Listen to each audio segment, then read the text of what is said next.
They called it a splendid little war. Splendid. That word still makes me sick. There's nothing splendid about watching men die screaming in tropical heat. Nothing splendid about dysentery and yellow fever killing more boys than Spanish bullets. Nothing splendid about any of it. But that's what the newspapers said. What Teddy Roosevelt and his Rough Riders made it sound like. A grand adventure. A chance for glory. America flexing its muscles on the world stage. I believed it once. Believed we were liberating Cuba from Spanish tyranny. Believed we were the good guys. Believed war was noble and righteous and something to be proud of. San Juan Hill taught me different. The name's Edward Sullivan. I was 23 years old in April 1898 when the war started. Working as a clerk in Boston. Irish immigrant family. My parents came over during the famine. We were working class.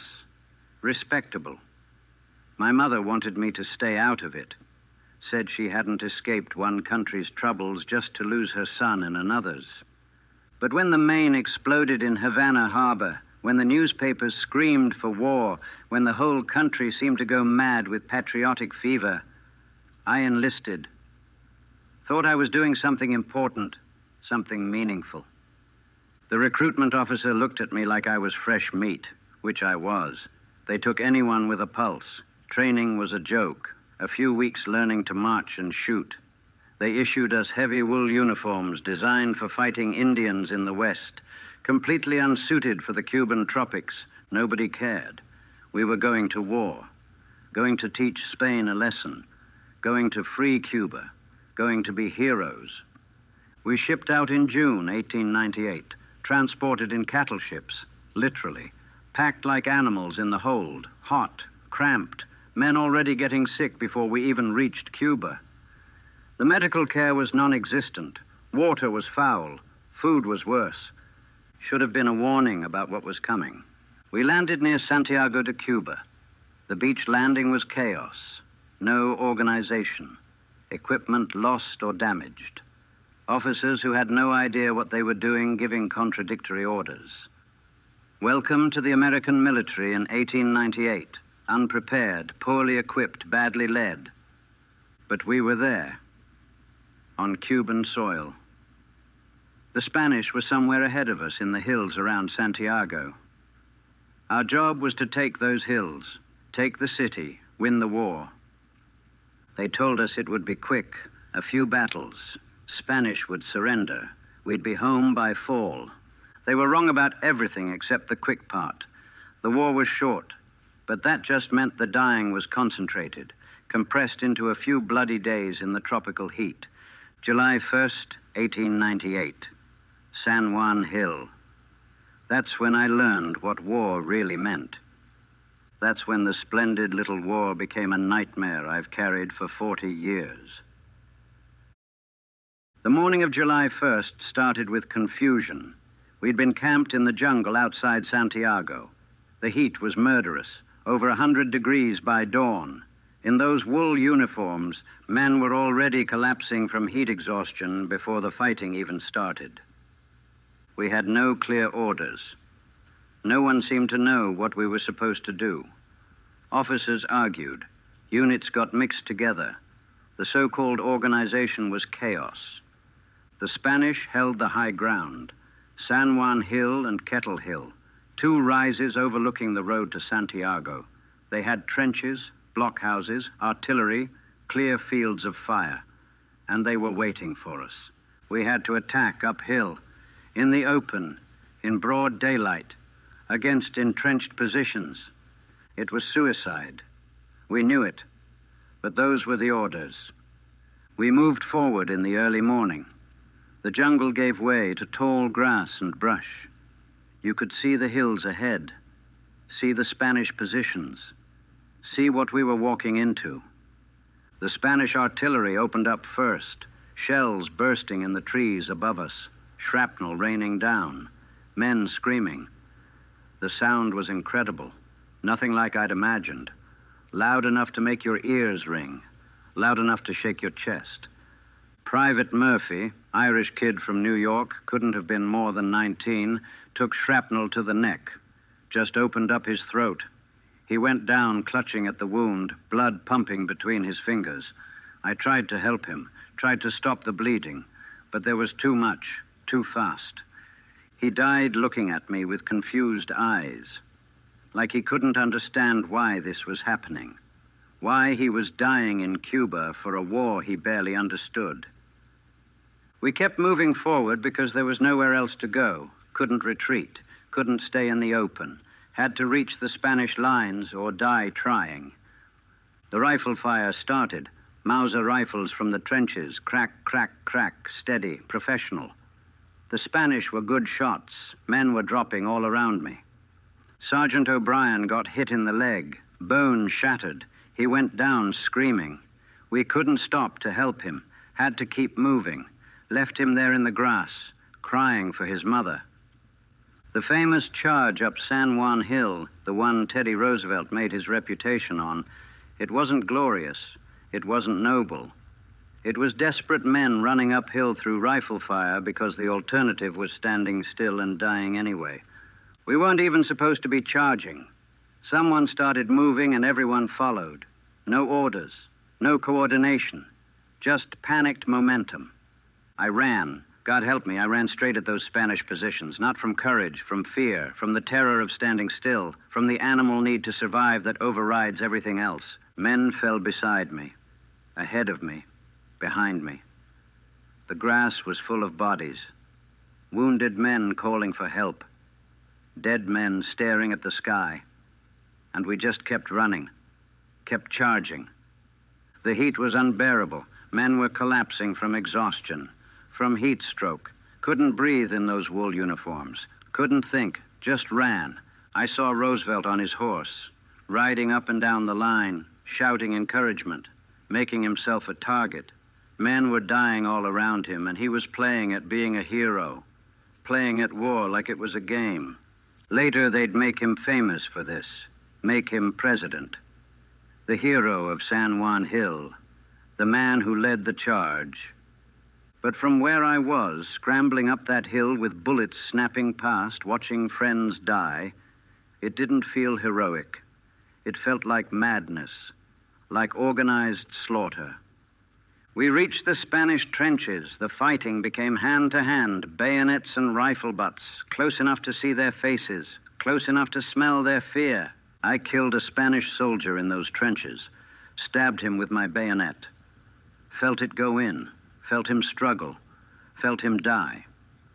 He was young, maybe younger than me, just doing his job, defending his position, and I killed him because that's what war is. Young men killing each other for old men's decisions. The Spanish broke, started retreating back toward their second line of trenches. We'd taken San Juan Hill, won the battle, achieved our objective. The cost, over 200 dead, over 1,000 wounded. For a hill that we'd give back eventually anyway. For a battle that changed nothing except creating corpses and heroes. I sat in that captured trench and looked at the Spanish soldier I'd killed, his blood on my hands, his eyes still open. And I wondered what we'd really won. The newspapers would call it a great victory, would celebrate our triumph, would make heroes of us all. But sitting there in the tropical heat, surrounded by dead and dying men, watching the vultures already circling overhead, I knew the truth. There was nothing splendid about this war, nothing glorious about what we'd just done. Just boys killing boys. Just waste and death and the beginning of nightmares that would last a lifetime. We held San Juan Hill for the rest of the day. The Spanish shelled us from their remaining positions. We had no cover, no proper trenches, just shallow depressions in the earth and the bodies of Spanish soldiers we'd killed. The wounded were everywhere, crying for water, for morphine, for help we couldn't give. The medical corps was overwhelmed. Supplies were inadequate. Men lay in the sun, dying slowly while we waited for stretcher bearers who never came. Private Collins took a bullet through the stomach, gut shot, fatal but slow. He lasted 6 hours, screaming, begging us to kill him, begging God to let him die. We had no morphine left, nothing to ease his pain, just had to listen to him suffer. I've heard men scream many ways, but nothing like that. Nothing like a gut-shot man dying in tropical heat with no medicine. That sound haunts me still. 40 years later, and I can still hear Collins screaming. The heat was as deadly as the Spanish. Men were dropping from heat stroke, dehydration. The wool uniforms were killing us. We'd stripped the dead, ours and theirs, looking for water canteens, finding them empty. Everyone was desperate for water. I found a canteen on a dead Spanish soldier, half full. I drank it. Tasted like blood and metal, but I drank every drop. Felt guilty about it, taking from a corpse, but thirst overwhelmed everything else. That's what war does. Strips away civilization, reduces you to animal need, water, food, survival. Nothing else matters. Night fell but brought no relief. The heat remained. The mosquitoes came, clouds of them, biting, driving men mad. We learned later they carried yellow fever and malaria, learned that more men would die from disease than from combat, but we didn't know that yet. We just knew we were miserable, exhausted, traumatized by what we'd seen and done, surrounded by death and suffering and the stench of bodies already beginning to rot in the heat. The Spanish attacked at dawn, counterattack, trying to retake the hill. We fought them off but lost more men. Bradley died, Thompson, Russo. Names I'd learned during the voyage over, men I'd shared rations with, laughed with. Now just more bodies to add to the pile. We held the hill, but it felt hollow. What were we holding? Why did this matter? The brass said it was strategic, said taking these heights gave us advantage. But all I could see was the cost in blood. The dysentery started on the 3rd day. Bad water, bad food, men shitting themselves, too weak to stand, lying in their own filth because there was no one to help them, no medicine, no proper latrines, just sickness spreading through our ranks like wildfire. I got it too. The cramps, the fever, the constant trips to the bushes to void your bowels. It was humiliating, degrading, reduced us all to sick animals. More men died from disease than from Spanish bullets, just wasted away. Bodies shutting down from dysentery and fever and exhaustion and heat. We'd won the battle, but the war was killing us anyway. They brought up reinforcements, fresh troops who hadn't seen combat. They looked at us like we were ghosts. Maybe we were. The 1,000-yard stare, the hollow eyes, the way we didn't react to shelling anymore, just sat there waiting for death to take us. One of the new guys asked me what it was like. The charge, the battle. He was excited, eager, wanted to prove himself. I looked at him and couldn't find words. How do you explain? How do you tell someone that war isn't what they think? That glory is a lie told by people who've never seen men die screaming? That the charge up San Juan Hill was just organized suicide that happened to succeed? You'll find out, I said. That's all I could manage. He died a week later, yellow fever, never fired a shot in combat. Just came to Cuba and died in a disease tent. Another casualty of this splendid little war. We finally got relieved after a week, pulled back from the hill, sent to a camp to recover. But the camp was worse than the front, overcrowded, filthy, disease rampant, men dying faster in the rear than they had in combat. The Spanish surrendered on July 17th, 2 weeks after San Juan Hill. The war was effectively over. We'd won. America had defeated Spain, gained territories, became a world power, and all it cost was thousands of lives, most from disease, most from incompetence, most from a war that didn't need to be fought. I lay in a hospital tent, suffering from dysentery and fever, and tried to understand what we'd accomplished. What had been worth Collins screaming for 6 hours? Worth Murphy bleeding out? Worth all those bodies on that hill? The newspapers talked about glory, about American might, about manifest destiny. Read about Roosevelt becoming a hero, about parades and celebrations back home. But in that tent, surrounded by dying men, watching boys my age waste away from preventable diseases, I knew the truth. This wasn't glorious. This wasn't splendid. This was waste. Pure waste. Lives thrown away for territorial ambitions, for political theater, for old men's dreams of empire. We'd killed Spanish soldiers who were just defending their country. We'd died from diseases that proper planning could have prevented. We'd charged up a hill because no one in command knew what else to do. And they called it victory, called it progress, called it America's coming of age. I call it what it was: murder, madness, a splendid little war that destroyed everyone who fought in it. The physical wounds would heal, most of them, but something else had broken, something in my soul, something that understood that war wasn't noble, that patriotism could be a lie, that young men died for reasons that never made sense to the ones doing the dying. San Juan Hill broke me in ways I couldn't articulate, wouldn't understand for years.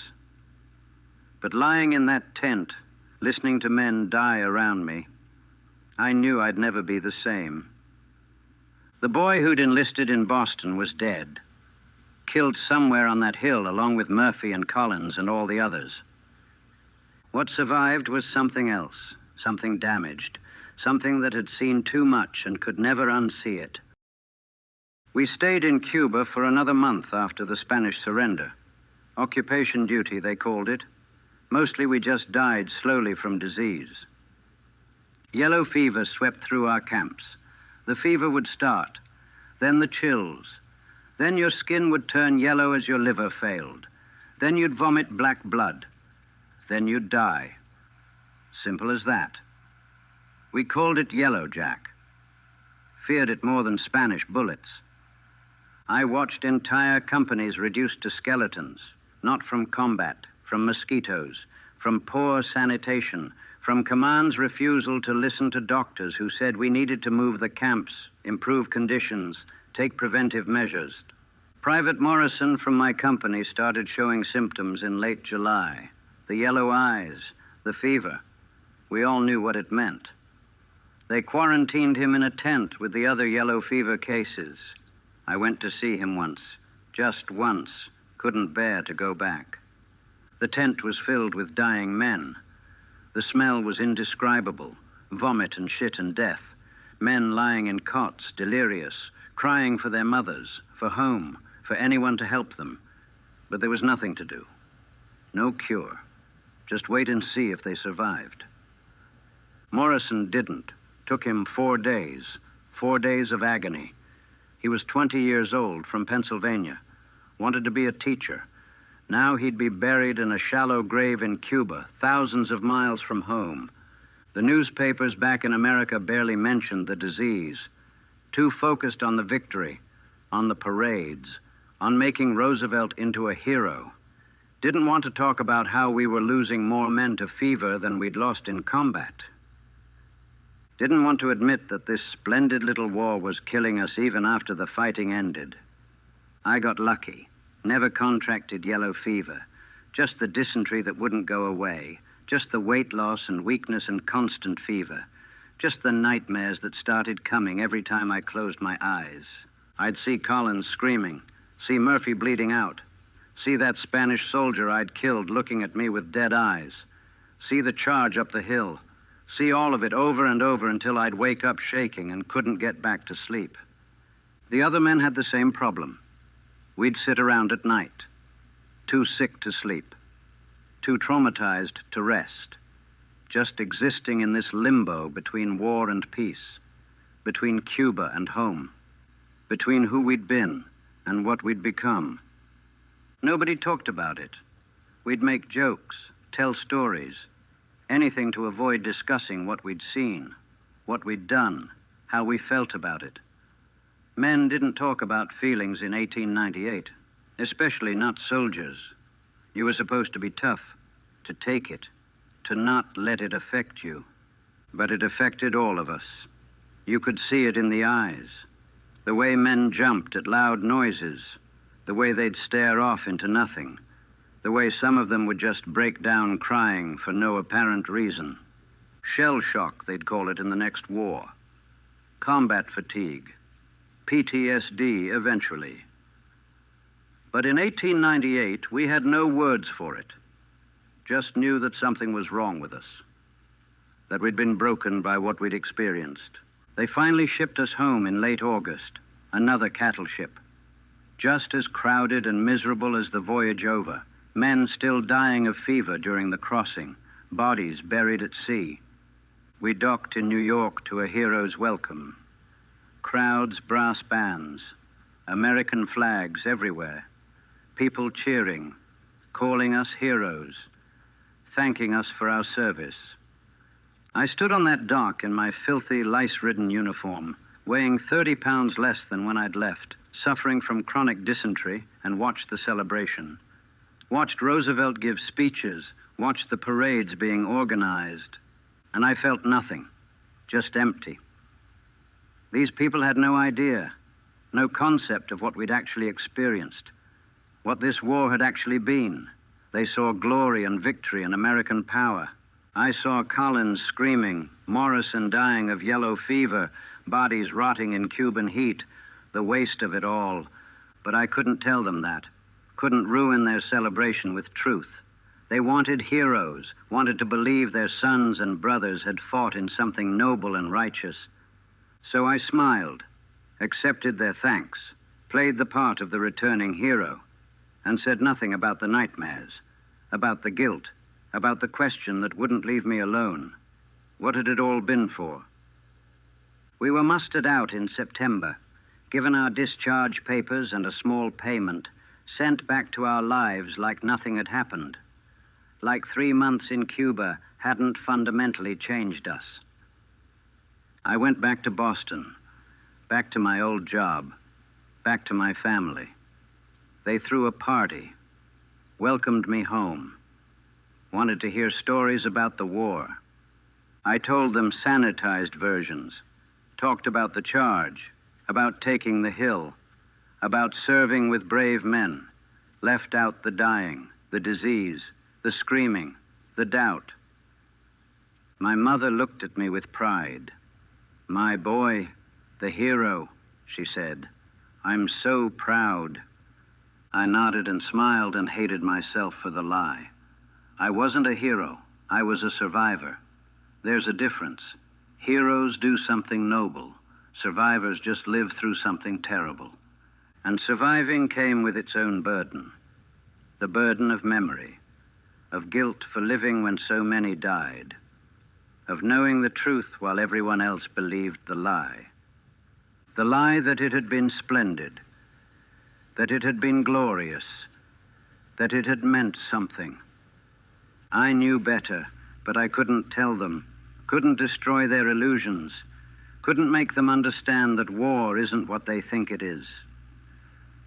So I went back to clerking, back to normal life, back to pretending I was fine while dying inside, while carrying San Juan Hill with me every moment of every day. I lasted 6 months before I broke. 6 months of pretending, of working, of smiling when people thanked me for my service, of lying about being fine. The nightmares got worse.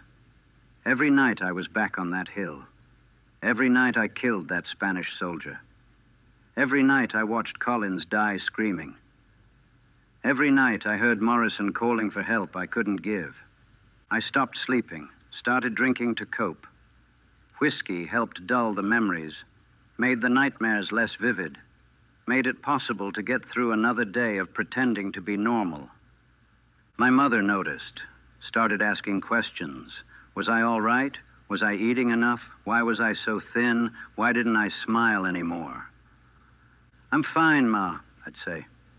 "Just tired. Always tired." tired of lying, tired of carrying this, tired of being the only one who knew what that splendid little war had really been. I tried to talk about it once, at a gathering of veterans, other men who'd been in Cuba. Thought maybe they'd understand. Maybe we could share the burden.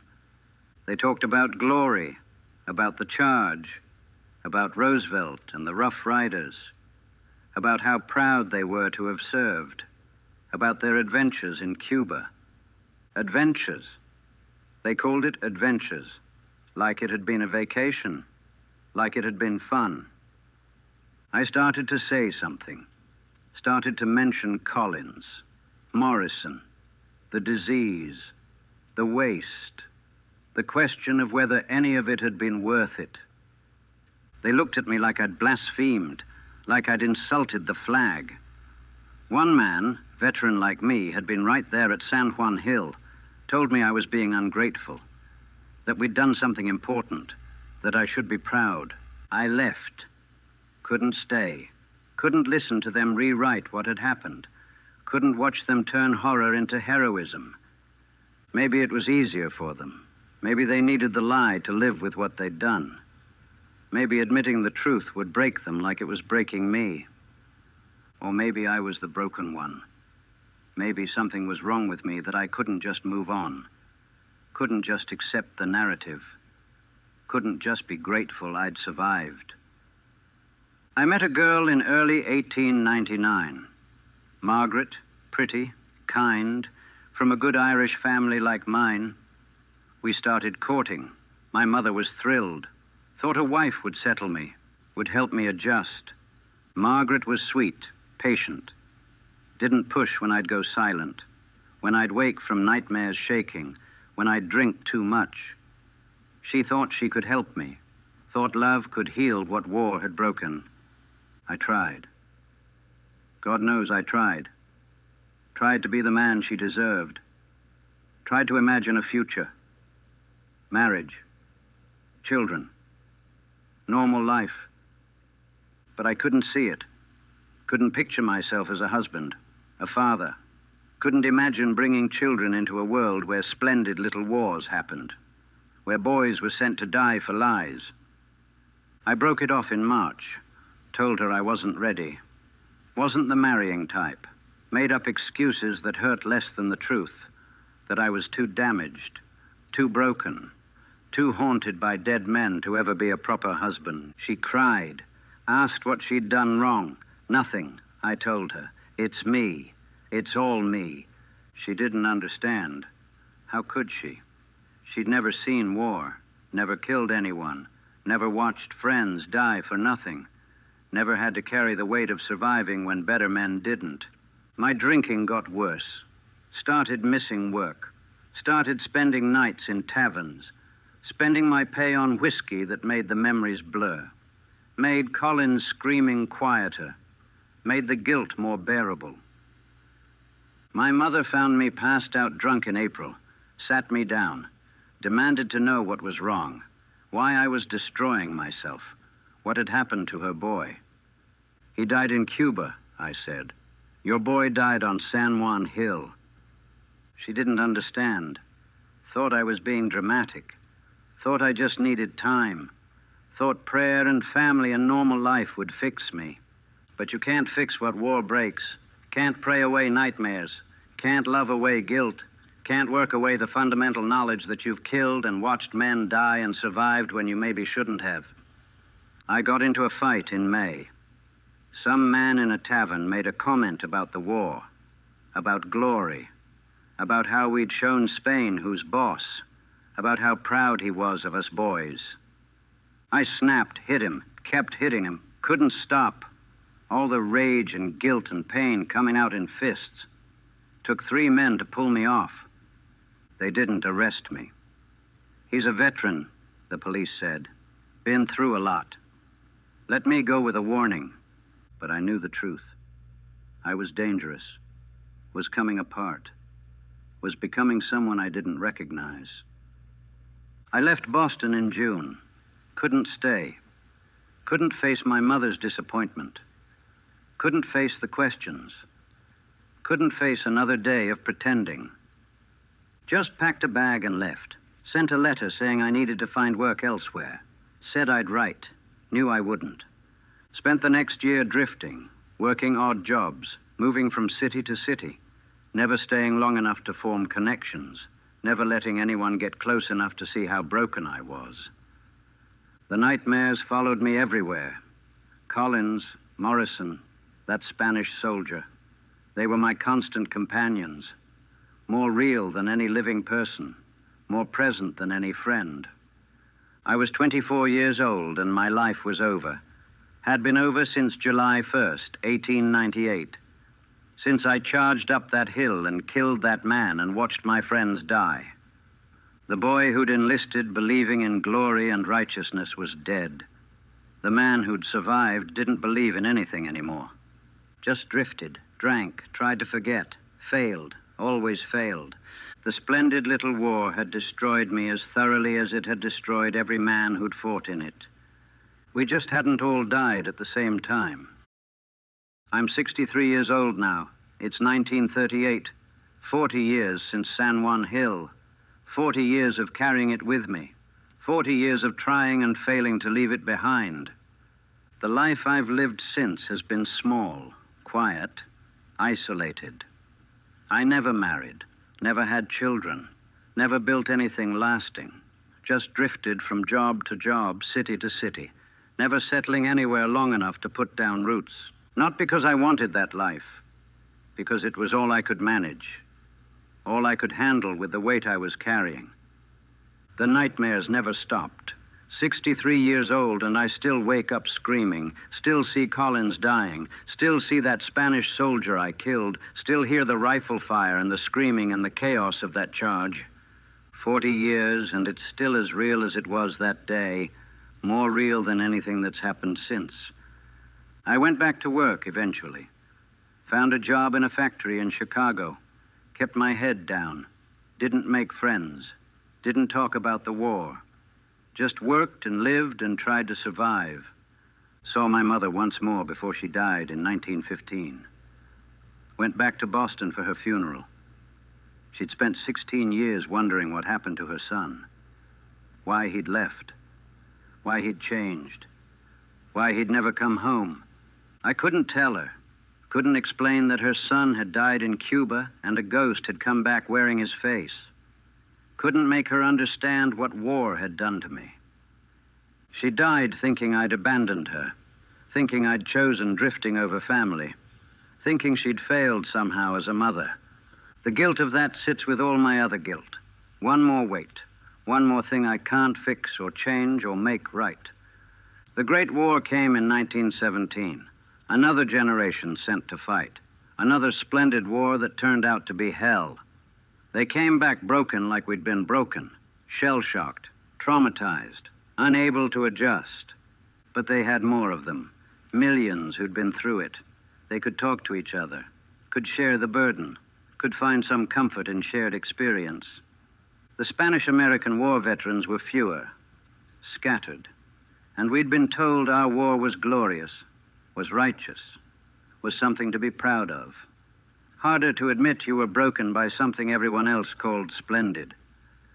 So we suffered alone, died alone, carried our ghosts alone. I've read about San Juan Hill over the years, read the histories, the accounts, the celebrations of that famous charge. Roosevelt's memoirs, where he made himself the hero. The textbooks teaching children about America's first step toward becoming a world power. They make it sound glorious, necessary, important. The birth of American imperialism. The moment we became an empire. They don't mention Collins screaming for 6 hours with a gut wound. Don't mention Morrison dying of yellow fever in a disease tent. Don't mention the thousands who died from preventable illnesses. Don't mention the Spanish soldiers who were just defending their country. Don't mention that we were invaders as much as liberators. Don't mention that wars are fought by boys who don't understand what they're walking into.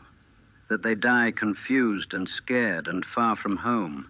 That the survivors carry it forever.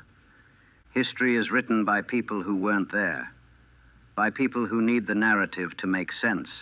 to have meaning, to justify the cost. But I was there. I know what it really was, know what we really did, and no amount of historical revision can change that. Theodore Roosevelt became president, built a career on San Juan Hill, on being the hero of that charge, the man who led us to victory. I saw him once, years later. He was giving a speech in Chicago, still talking about Cuba, about duty and honor and the strenuous life, about how warfare builds character, makes men. I stood in the back of the crowd and listened to him turn our hell into inspiration, turn our trauma into nationalism, turn our dead friends into symbols for his political ambitions. And I hated him for making it sound noble, hated him for profiting from what destroyed us, hated him for having the luxury to see it as glory when all I could see was waste. But he wasn't lying, not really. He believed what he said. He'd been there, been in combat, and somehow come out with his faith in war intact. Somehow avoided the nightmares that plagued the rest of us. Maybe that made him lucky, or maybe it made him a monster. I've never been sure which. The Spanish-American War changed America, made us an empire, gave us territories, put us on the world stage, all the things the historians celebrate. But it also broke thousands of men who fought in it, destroyed families, created widows and orphans, killed more from disease than combat. And for what? For territorial expansion, for political ambition, for national pride. I look at what America became after 1898, and I can't say if it was worth it. Can't say if Colin's death bought anything valuable. Can't say if my destroyed life served any greater purpose. All I know is that I was 23 when I went to Cuba, believed in America, believed in duty, believed war could be righteous. San Juan Hill taught me different, taught me that war is waste, that glory is a lie, that the cost is always higher than they tell you, that surviving isn't winning. I'm 63 years old. 40 years since that day. I never built a life, never created anything, never moved past July 1st, 1898. Some wounds don't heal. Some things you carry forever. Some moments define you so completely that everything after is just epilogue. San Juan Hill was that moment for me. The moment I died, even though my body kept walking around for 40 more years. The moment that broke something fundamental that could never be fixed. They called it a splendid little war. Splendid, little, like it was nothing, like it cost nothing, like it meant nothing. But it cost me everything, cost Collins everything, cost Morrison everything, cost all of us everything. And 40 years later, I'm still paying the price, still fighting that battle, still charging up that hill, still killing that Spanish soldier, still watching my friends die, still trying to understand what it was all for, still failing to find an answer that makes sense, still carrying the weight of surviving when maybe I shouldn't have. They made heroes of us, built monuments, wrote histories, celebrated our victory. But we were never heroes, just boys who were sent to fight a war we didn't understand, who died or survived by chance, who carried the cost while others claimed the glory. The splendid little war. That's what they'll remember. That's what history will record. But I remember the truth, the screaming, the dying, the waste, the way it destroyed everyone it touched. 40 years later, and that truth is all I have, all I'll ever have. The war may have been little, but what it took from us was everything. And no amount of time will ever change that.